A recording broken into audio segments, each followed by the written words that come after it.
I am sure that you are familiar with the saying, what God put together, let no man put asunder.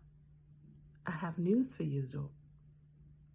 All marriages are not put together by God.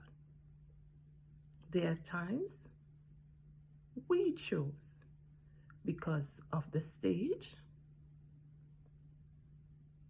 and where we are in our life at the time. And we choose partners that are not kingdom partners. They were not given to us by God.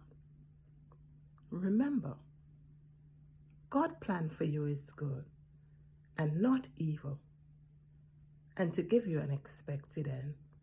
So he would not put you in a relationship where you are abused, where you become a shadow of yourself,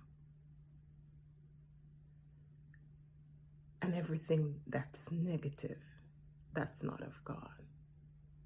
Pursue your redemption.